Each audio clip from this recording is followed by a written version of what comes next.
Hello, Narnach here. Welcome back to Grim Dawn. We are playing with our accidentally hardcore commando, because we're not a soldier anymore. We have also picked up a demolitionist. We find ourselves in the East Marsh, which is a challenge area that is not part of the main flow of the game. It sits a little off to the side from Burbage village, as you see on the map here. So you just take the waypoint and you follow the road east, fix the bridge. It's gonna cost you some iron bits and some scrap, and then you can walk over. And they have a little bit of a troll problem here. This area will start at about level 30, 35, somewhere along that range. That's where you start. So if you find yourself with enough scrap before then, it might pay off to just wait for a little bit. And the content is just gonna level along with you. So if you now find yourself in the mid 40s, maybe even in level 50s, then that's a good time to do it. So no, finishing this up once you are at homestead or afterwards is probably a decent idea. So there's a couple reasons why we are here. First of all, the Temple of the Three, the three hidden path gods, is in the East Marsh. So we're gonna go there. Secondly, there is another quest, the Wrath of the Beast for the Outcasts, which asks us to kill the beast that is all the way over to the east side of the East Marsh and bring back its fang. That beast happens to be located next to a devotion shrine. So there you have the third reason for going there. Fourth reason, there's a troll king here and it's a unique and it must die. Pretty simple, really simple motivations. But I think all in all, we should have enough things to do here for a full episode. Probably going to be a slightly extended length episode, but it's going to be fun nonetheless. So you might notice me dropping down on the map, and that is because I remember Troll King likes to be in a camp that's somewhere in the bottom, and I was kind of clinging to the top. Just based on the way you naturally enter. And over here we have a Void Touched. This is not even the Troll King, this is just a Troll King. Or just a unique troll. The Troll King is that guy, Belgor, the Swamp King. So we have double troll trouble. Not entirely sure if that's going to be a brilliant plan. Good thing is we have a lot of health, so we can sustain quite a bit. But no, first we're gonna focus, of course, on taking the ad off. Then we only have one troll-shaped problem, and yeah, he doesn't seem to have the damage necessary to pierce through our health pool and insane regeneration. I can't do that yet. Oh, as a preparation for the Temple of the Three, which we are going to do as the final bit of the episode. Well, Troll King first, then we're gonna go for the Devotion Shrine, and then we're just gonna wind our way back to the Temple of the Three. Temple of the Three, the final boss fight there. I actually rewatched my old video where I played through it with the Arcanist, Panetti's replicating missile Arcanist. And that was a character that at the same level 46 that we are now only had 3200 life. I can't do that yet. So we really nearly have 3 times as much life as we hit for that character. And in terms of life regen, we are in a very good shape as well. Currently we sit at 250 life per second. Which is, well, that Arcanist, I think I needed to get to level 60, wearing, I think at least one legendary, for the rest just complete blue items, maybe a set or so in there. And picking up druids for Mogdrogan's Pact. That's what I needed to get to the same level of the regen. And then still the health pool was a lot lower. So yeah, this is a very, very tanky character, at least for relative to my understanding of characters and my experience of characters.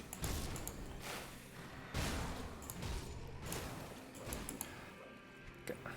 So we defeated the Swamp King, which was part 1 of our destination. So from now on we'll just be moving a bit faster. We'll take out the things that look interesting, but we're not gonna kill every little grobble or playground for that matter. We'll be moving east, dragging things along, and then eventually find a way out.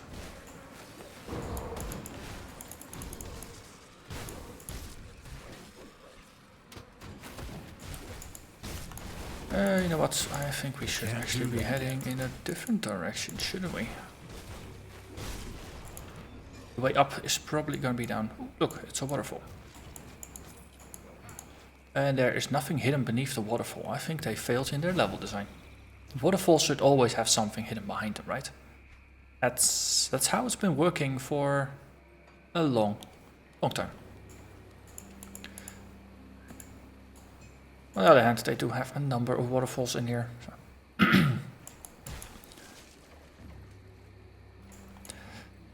Yeah, okay. Hiding something behind each and every waterfall would have been a bit much. So, okay. The deaths are forgiven. Ooh, someone is angry.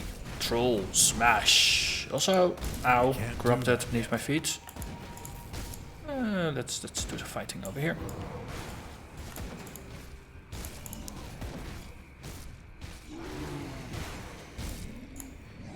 So, trolls normally hurt a lot. Interesting thing is, of course, if you have a very large life pool and you have a very nice amount of life regen, then those big hits, you can just mitigate them. And trolls are not that scary anymore. But this is where the ramp up was. That was what I was looking for. Anyway, further east. And with yet more waterfalls. I think that just a lot of them there are just going to be decoys. No, just there to make you give up looking at the waterfalls, and then there's going to be the one waterfall that will have just loads and loads of loot behind it. You're going to overlook it because you'll think it's yet another decoy. I see what they did here.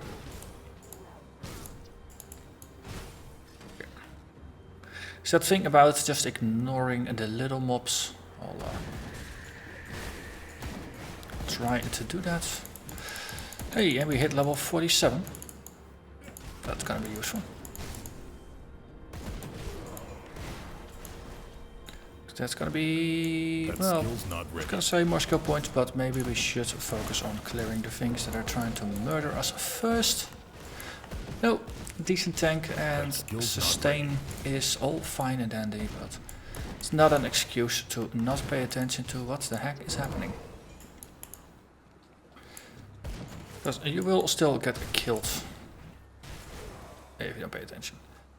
Okay, so Soldier we were done for now. Demolitionist is where it's at, and we picked up a single point in our skills, and we're just pushing forward. Just getting more life, more energy, more base stats. Next up is going to be Olzuin's Wrath and Temper. And of course, another point into Physique, because it's more life regen. And those are the things we value a lot. Just gonna keep sticking to the bottom of the map.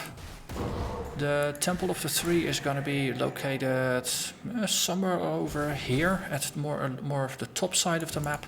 So if you're gonna do a circuit here, no, just enter via the bottom, trace the outlines of the map.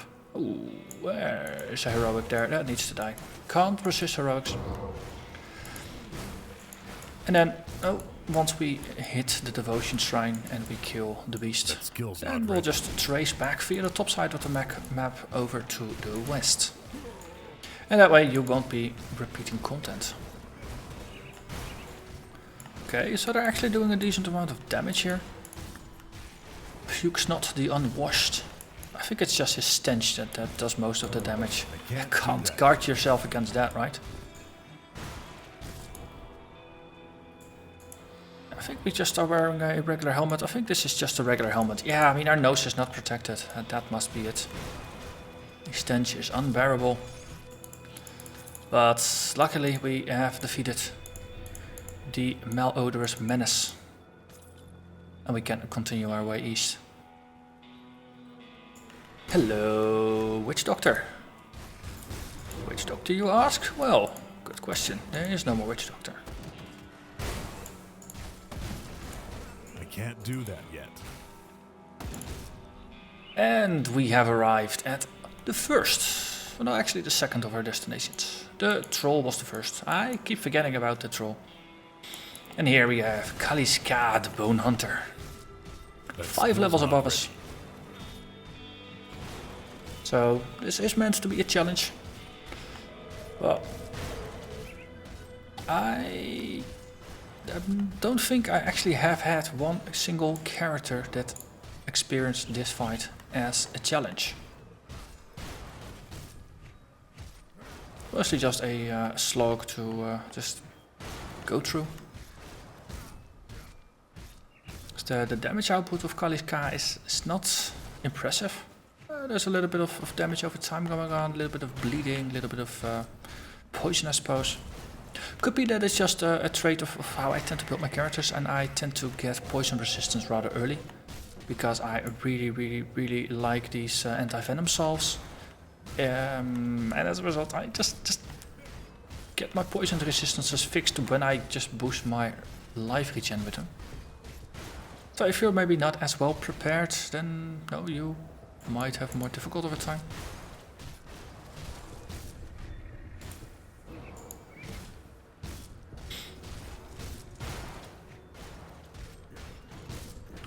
Well, as with all the fights, we work our way through, and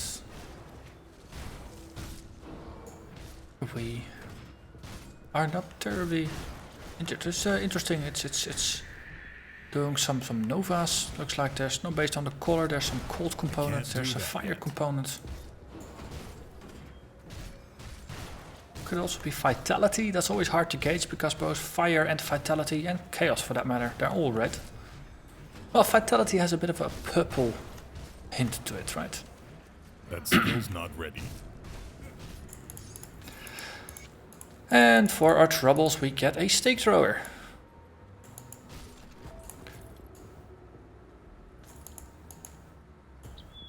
And of course, a ruined shrine. What do we put in? We put in a chipped fang. We don't happen to have a chipped fang, so that's unfortunate. So that's gonna be a quick trip up and down to town. One chipped fang coming up. Let's go to Homestead. That's the easiest to get to. And we have to remember not to use the portal. Casting it here on the way back. Anything you like? Also, might as well empty our pockets. Ooh, level 50 gear. Pierce resist, fire resist, and movement speed. Those are very desirable things in boots. There's no life. We have a lot of life. We don't have a seismic blast when hit by a crit, but no, as we already experienced, chance to get crit is pretty low for us. Though Kaliska actually had a chance of critting us.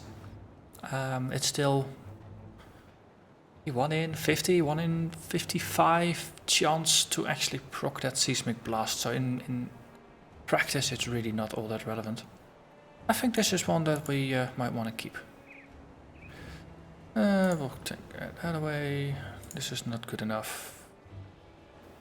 Not good enough. Just caster stuff.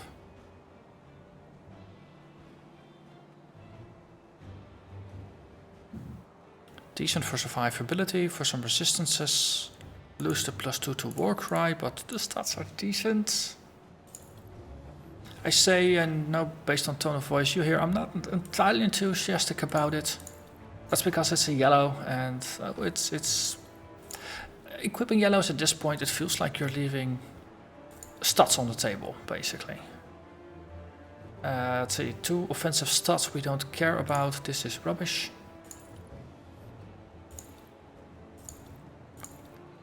But no, some of our items, they are still decent. Even if they are yellow. You know what, I'm gonna make a rule out of it. I'm not gonna equip yellow items anymore.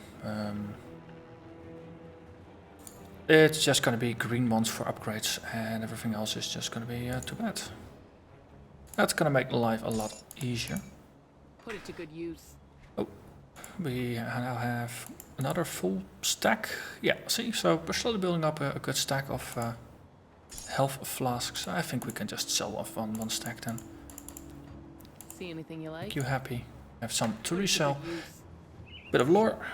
Blast the bridge. Nah, this is just someone who got stuck there. Not terribly interesting.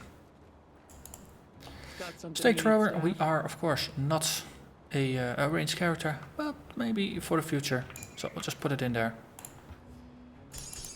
Put all the other crafting materials in there as well. Shake a little, mix a little, and then we will get ourselves a chipped claw, one out of those. Because that's indeed why we went here, and emptying our pockets was just a useful thing to do while going back. And then, of course, this is where the portal lies. Even though we go back here. It's a bit of a mix, but, well, it works. And we get another devotion point. And it's been a while since we spent a point, but that doesn't mean we're not going to continue where we were. The Wolverine, we only need 2 more points to get it complete. This one is, of course, going to be the interesting one. Another 35% to our retaliation damage. Just further increasing the power of our retaliation, which is already in a very, very healthy spot. It's only going to get healthier. So we'll just charge smack down into the middle. That's the best location we can ever be. And you really saw this Drungle Enforcer just being impatient and really, really wanting to go through. Field up here, there is an event tied to this. Uroboros journal. He's been here.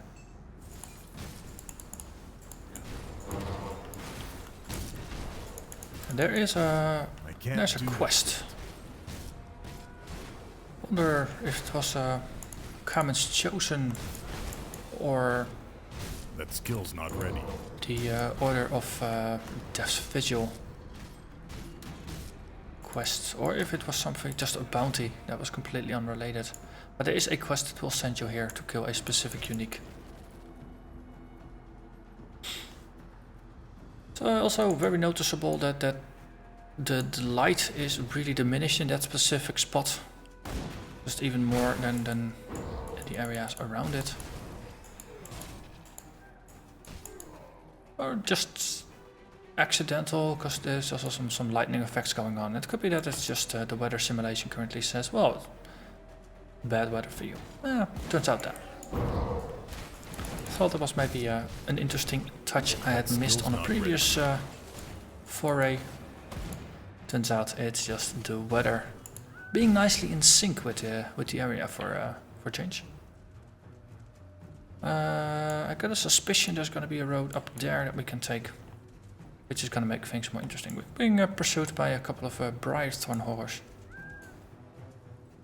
But I think they either will give up or they will pursue. And then we'll just get them as add-ons in the next battle. That skill's not ready. No, I think we went too far away. Didn't really care about those guys anyway. They get to live. They get to live long and to prosper. Also, I believe there is a witch doctor here. You do hear them heal. That skill's not ready.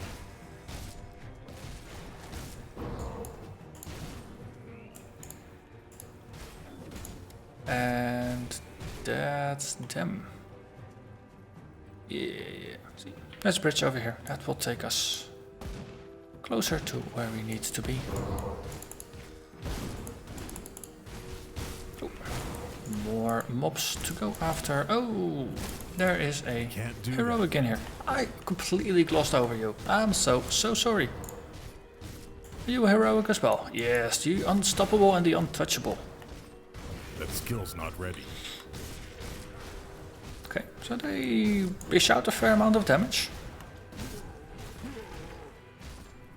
But again, they have spike damage, and especially if two guys with high spike damage, if they start doing spike damage at the same time, then your life pool, it will dip. But if they can't follow up, if they can't sustain their damage, then your regen is just gonna win. It's that simple. Wretched Crow of Bismiel. +1 to all the skills in Occultist. So an Occultist with a two-handed weapon. That seems an interesting combo. Shade Leather Leggings. Level 50, +2 to Night Chill. That makes this a Nightblade skill. And the bonus to pierce damage and cold damage definitely backs that up. This is gonna do extra poison damage, as well as 100% bonus to chaos and poison damage. Interesting.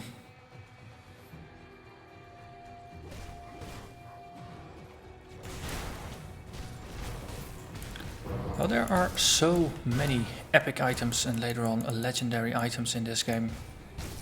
It's a very, very large variety, and for each and every class build, there are one or more items. They just keep adding more to them, to the game with every update. So this game, it only keeps getting better. And just knowing just how much content there is still in the pipeline. It's gonna get very, very nice, and I think we have to be there. Yes. Sealed by Eldritch forces.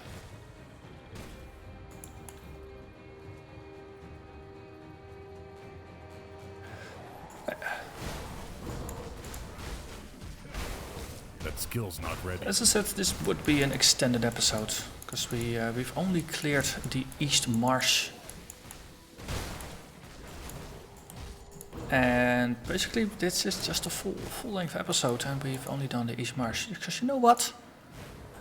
Let's actually split this one. So we get 2 episodes, and then I'll just take my time clearing the Temple of the Three. And then we just keep the East Marsh content by itself. Yeah, I can't do that yet. Happy with that. So this is gonna be the last one that will kill this episode. And what did it yield? An Eldritch Tome of Death's Chill,